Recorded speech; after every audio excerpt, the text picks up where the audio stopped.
নমস্কার বন্ধুরা, ভালো করে দেখুন। আমি এখন ঠিক 4টে বাজে, 4টেতে আমি ছাগল চড়াতে এসেছি। আমার ছাগলগুলো খাচ্ছে, আর ওইখানে মেশিনে একটা আওয়াজ পাচ্ছে না, ওখানে আমাদের ভেনামি চাষ হচ্ছে, আমাদের জেঠুদের বাড়ি ভেনামি চাষ হচ্ছে। আর এইখানে আমি ছাগল যখন নিয়ে আসি, দেখি না সাইডে এখন তো নদীর জল ভাটা, যখন দেখি না এখন সাইডে একটা কুমির ভেসে আছে, বড়ো কুমির ভেসে একটা আছে। ওখান থেকে আমি ছাগলগুলো ঘেরিয়ে নিয়ে চলে এলাম। কী করবো বলুন, ডাঙ্গায় কুকুরের অত্যাচার, নদীর কুমিরের অত্যাচার। এই 3টে পুকুর দেখুন, এটা আমাদের কাকুর নিজে নিয়েছে। ওইখানে সবসময় দেখি কুমির ওঠে, এখানে 2খানা কুমির এখান থেকে উদ্ধার করে নিয়ে গেছে ফরেস্ট ডিপার্টমেন্ট।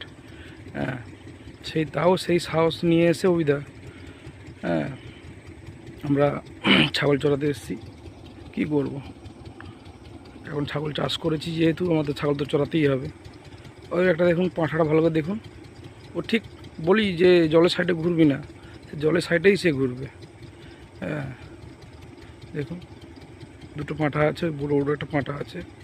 হ্যাঁ, ছাগলগুলো